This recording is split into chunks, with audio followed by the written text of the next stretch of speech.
Good morning, everybody, and welcome back to the Retail Corner. I am joined today on the corner by Benjamin Bond. He is the VP of Strategy over at Simbe. Simbe is a company that's doing some pretty cool stuff with robotics, and he's here to allay our fears about robots taking over the world. But hopefully, they'll take over your logistics chain a little bit. We'll see. Uh, Benjamin, thank you for joining us, my good man. Thank you for having me, Cole. It's a pleasure to be here. Cool. So to kind of kick things off, let me can you kind of give us a walk through your CV a little bit to kind of have an understanding why you're joining us on the Retail Corner? Absolutely. Like you just mentioned, my role with Simbe is head of strategy, and I focus on a couple of things within the company. One is just really where is our company going, and how can we better serve the opportunities in the market, both now and in the future. But then also working really closely with our clients to help them accelerate and maximize the value that they're actually getting out of our solution, and supporting them in that journey. So what's brought me here Okay. is sort of a unique path where I've spent my entire career in retail, and the last decade or so has been working with several global retail consultancies, Accenture and Kearney, both, and really Okay. working with major retailers around the globe to help them create growth in their businesses, and oftentimes doing that through digital-led business models, advancing omni-channel, and driving store profitability.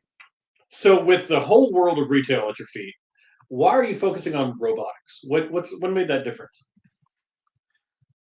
It's a space that is at a very exciting inflection point. And we talk about the role of robotics. Ultimately, Simbe is a computer vision company that focuses on digitizing the interior of the store. And this is really consequential because when you think about the overall retailer operating model, this is a absolutely critical and foundational piece, especially when it comes to driving retailer growth and profitability. And this Okay. also one of the elements of the retail ecosystem, one of the last remaining elements of the retail ecosystem that just doesn't have data available. So, and if you can't measure it, you can't improve it. So when I Sure. learned, as I was learning more and more about this space, starting to appreciate that this inflection point that's taking place is you have computer vision getting to a point in the last few years where we're able to have a level of accuracy that is really consequential. And then additionally, having Sure. this capture modality of robotics, which is just absolutely paramount. And seeing particularly, just all the different ways that you can potentially collect data within an in-store environment, having that consistency, the lack of human error is just so beneficial. And so that's why I felt as though that this was the right time to jump into this space, and really believe that over the next few years is going to transform the overall retail industry.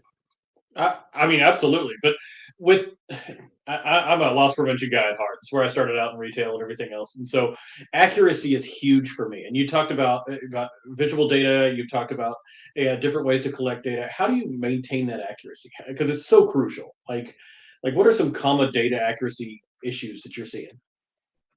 I mean, if you think about every execution element of what every store is working against on a daily basis, all of those elements are effectively unmeasured. And retailers basically understand what's going into the store and what's coming out of the store. Everything in Okay. between is sort of this black box. And you think about what is happening to stores over the last decade, the complexity is just compounding. There's this expectation, oh, they have to be experiential. We have to have exemplary customer service. We have to be the fulfillment hub for our full omni-channel ecosystem. We have to be able to integrate all these new consumer touch points across cell phone, computer, etc. Right. There's just so much complexity that is compounding, and so with that, not being able to measure the execution in store is just really difficult. So you think about what we as a company measure for our retail customers. Really, anything when you walk into a store that is non-human, that's something that we are able to turn from visuals into data, and we can then take that data and contrast it versus what we're expecting or what our retail customer is expecting. And usually there's opportunities that arise from that contrast. Sure. And so, like, you talked about AI a little bit. You talked about AI, the use of robotics, and to me, AI is almost like the mist. You could, if you back away from it, you can see it clearly. But as you get into it further and further, it's more difficult to see the minutia of it all. See it as much as it surrounds us. And so, using robotics, using AI, how can you kind of get into the weeds with us? Get into some specific examples of how you guys are actually turning that on and using AI in that ecosystem that you talk about? Because I mean, there's so many different spokes to that wheel now. So Absolutely. Absolutely. So yeah, I mean, Simbe is certainly known for our robotics. Our robot Callie has a persona of its own, and is certainly taken on some fame. But at the core, we are a computer vision company and therefore an AI company. And there's okay, many different facets of computer vision, and ultimately how we can turn images into data. On a daily basis, we're capturing millions of images, and we're able to extract insights from those images. That most commonly manifests when you think about every element of shelf execution. So if you think about something on a fixture, that's really where we see a lot of data richness, and is ultimately that kind of proof point of what is the retailer actually trying to execute. So things that are as simple as where is the product in the store? Is the product available on the shelf? Is it next to the right price tag? Is the price tag right? Is the promotion correct? These are all very okay, static items that present opportunities in their own right. Obviously, retailers want to know where their product is. They want to make sure that it's being represented on the shelf correctly. But then you also can extract insights in aggregate, and you can understand where are there performance opportunities or issues across the retail fleet. Which certain types of retail formats are performing better than others? Are there certain categories in the business where we are having a hard time executing certain merchandising campaigns? Are there certain hotspots that are driving shrinkage? So we have these individual data points on the shelf, which can drive really rapid response from store teams, things that are as simple as let's get the product back on the shelf. But then we're also able to provide these macro insights that really can help to shift and ultimately optimize the business of the retailer. so I mean, you're going so far beyond the planogram that it's. I mean, 100%. like I remember when I started in retail, it was do the planogram, and then you'd have to take a picture of it and send it to your manager, and they'd send it to the regional and everything else like that. But this is live data. It's becoming more and more useful. If somebody goes and says, you know what, I want all of this product, and you realize that it's missing from the shelf way faster than your stocking times, and so Yeah. um, so it's I mean, just to that point, if you think about how the retailer is trying to execute all these different aspects of the shelf, right? sure. And the complexity can compound in a way where it seems like there's this endless list of tasks. And even just something as simple as giving them prioritization and saying, we know where the fast movers are in your business. We know what your margin drivers are. You should be focusing on these tasks before these tasks. Even that simple difference is a huge value add for our retail partners. Oh yeah, anything that makes the frontline retailer a little bit easier, the frontline employee, because I remember going in and having the daily list of ridiculousness that had to be get done, and just adding a little bit of logic to that is important, and that communication to the stores is huge. But with that communication to the stores, and so like how is this being communicated up the chain, like up the like Sure. to even C-suite and everything else? Yeah. I mean, we talk about the idea of visibility, and we are traversing the average store 3 times a day. And so there's constant data coming in. I mean, frankly, it's a flood of data. And so that's also something that we have to be mindful of, is ensuring that we are giving data when it's needed versus just a mountain of data that, customers may not understand how they should best act upon. But I Right. like to think of it as simply as, if you go to any stakeholder in a retail organization, from the store associate to the CEO, and you say, hey, you know what, you can now understand what is happening in any of your stores at any point in time. That's going to change things. There's going to be a shift. Sometimes it's going to be dramatic. Sometimes it's going to be very slight. But basically, everyone in that organization is going to have something compelling that is impacting their day to day. And so that visibility can manifest in multiple areas, but that's sort of the overarching concept. And I think usually when people hear that, they kind of get it. When it comes to engaging with the C-suite audience, there's a couple of things that we have to keep in mind. One is aligning to the existing organization's strategic priorities. And Okay. there's certainly instances when that retailer has determined that store digitization, that is the strategic priority. And then we are directly aligned there. And oftentimes we're the first step of pursuing that priority. In other Okay. instances, they have other strategic efforts where we align and we're ultimately supporting in that effort. And we want to be really clear with that executive in that moment of, you're trying to drive so much in your organization. You've made these promises to the street or to your investors, and we're able to directly benefit that and impact it and ultimately help you move faster, which is usually a message that resonates. That The makes other sense. That piece makes sense. is being laser focused on value. You know, Okay. at the end of the day, people don't really care about technology; they care about making their businesses better, and we understand that first and How does it foremost. help me? Exactly. Yeah. Yeah, and so that's really where we start the conversation. And our target and the results that we have demonstrated are that we can bring 4x ROI within 60 days, and at maturity we target a 15x ROI. And what's interesting Okay. about that conversation is that about half the value, the majority of the near term value is happening in store. You're getting efficiency opportunities in store.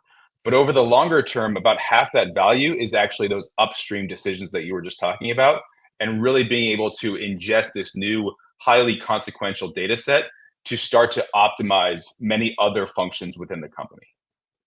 That makes sense. That makes sense. I love that there's a kind of a melding of the right brain, left brain, where you have to have the technical piece, but you've got to decide how to use that, decide what's best for the people, what's best for your customers, and that kind of thing. So, like with technologies changing constantly, like what kind of soft skills are you seeing with that communication piece? What kind of when you're looking for like different professionals to work with, like how do you what do you consider essential when it comes to melding that right brain, left brain?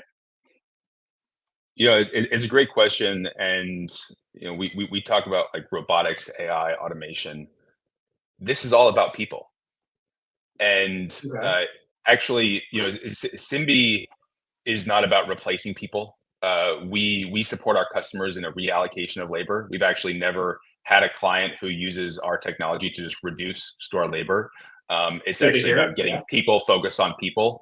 And so when you think about the fact that this is really a tool that is meant to empower retail teams, this is something where ultimately that individual in the organization they have to understand, they have to feel confident, they have to feel comfortable, they have to feel motivated.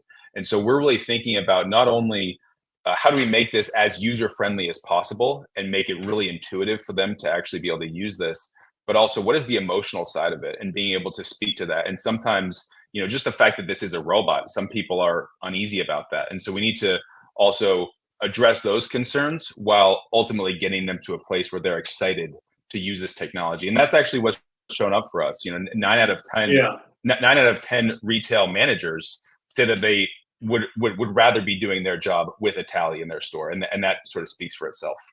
That's kind of cool. And so like when you're collecting all this data, when you're talking to the frontline managers, when you're talking to the C-suite, was there a piece of data that was unexpected or contrary to what you were thinking?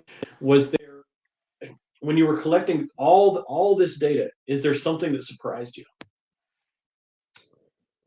The greatest piece is just the blocking and tackling of shelf execution. I think many retail executives are operating amazing organizations that accomplish so much every day, and they believe that well, our on-shelf availability must be 97%. We probably only have out of stocks once in a while in a minority of SKUs, et cetera. And we show them the data, and actually it's not 3%, it's 8%, it's 9%, it's 10%. And Yes, we tripled. Yeah. that gets particularly concerning when you start to not only think about the supply chain implications, but also phantom inventory. and retailers not actually having a true sense of what is the inventory that's available in their stores. And then you look at, well, how do we resolve this? And it ends up being, 50 or 60% of those out of stock issues are actually inventory that they have in the back. And they just haven't been able to locate it or prioritize it where it's ultimately getting back on the shelf in the right place in the right time. And that simple contrast is usually really illuminating. And frankly, sometimes it doesn't have the most positive reaction. And we try to paint that as an opportunity story for our clients. But there's certainly certain retailers that get a little concerned when we are shining a light on this part of the organization that hasn't had any visibility previously. Yeah, because I mean, like you said, there's a black box of unknowns once it hits the store, and so that's kind of cool. Yeah, and so we're kind of running against our time a little bit, but I wanted to ask you a couple of things. Our listeners, a lot of them are on the hunt for a job. A lot of them are looking around in the universe, maybe trying to improve their position. Maybe they just got laid off from Intel, whatever it may be. And so when we talked about those soft skills earlier, how how can you effectively see those soft skills on a resume? Like when you're looking at, I'm sure if you said, "Oh, hey, I need a new programmer or I need a new solution architect," or whatever it may be, you could get 100 different resumes with all the exact same certifications. And so, how do you Sure. highlight those soft skills that we were talking about? I think what's really important, whether you're pitching to an executive or trying to get a job, is storytelling. And ultimately getting the person who is hearing that story excited and inspired. And that can oftentimes relate to how you share your personal trajectory, what inspires you, what your aspirations are, and how that relates to where you are today. And I think having someone who is learning about you as an individual start to believe in your story and get excited about where you're going and what you could do for their company, that's really Mhm. important. And certainly you want to see that inspiration and aspiration aligned to whatever that company is doing and taking on. The other piece is, we talk about resume best practices. You want to show impact. You want to be able to quantify the outcomes that you've created previously in your career. And I think oftentimes that can feel a little cold, but actually it's also an opportunity to infuse those soft skills. So using things like uh, creating collaboration moments, leading a team, facilitating, orchestrating. These are all moments where you're using soft skills to bring certain stakeholders together, create progress, create decision-making opportunities. And so using that that soft skill language coupled Okay, with delivering hard outcomes, that's what's going to get people really excited. that makes sense. That makes sense. So with the soft skills, with your idea of storytelling, what is next? Not only for Simbe, but for AI, for visual data. Where are we seeing the world go? I'm really excited about where this is going to take us over the next few years. This is a technology where retailers in the last year went from, is there value here? Is there potential here? And now they really believe that there is value and potential, and it's just more Right. of a question of when. And oftentimes those choices then play out over the near term, over the next few years. And we're going to see this shift in the industry where one, our retail stores are going to become much more efficient, productive, effective, experience led. But then additionally, the overall retail ecosystem is going to be integrating this new, really powerful data set and using that as an optimization engine to further improve all these other facets of the retail operational business. Again, you think about just the amount of data that any retailer creates. This is one of the largest pieces that is totally untapped and is going to flow into every other system, Wow. be it customer engagement, be it planning, be it forecasting, merchandising, planograms, and it's going to infuse with that optimization opportunity. And so that's what I'm really excited about. That is cool. Okay, so we're bumping up against our time limit here, and I ask every single person the exact same question every single time. If you had to go back to the very beginning of your career and give yourself some advice, what would it be? Follow your passion and lead where you think there's going to be the greatest inflection, which at sometimes can feel a little chaotic, a little uncertain, but that's ultimately where the greatest potential is and the greatest opportunity. I think largely I followed that, and that's what took me to Simbe. So I'm really excited about that. That is really cool. Nothing wrong with a little passion. So excellent, Ben. Thank you very, very much for joining us here, and I can't wait to see what's next for Simbe. It was my pleasure. Thank you so much. Thanks very much, guys. See you guys next time. If you would like to be featured on our podcast, please email us at podcast@retailcorner.live or visit our website, retailcorner.live. Looking forward to having you as our guest on our podcast, and thank you so much for listening.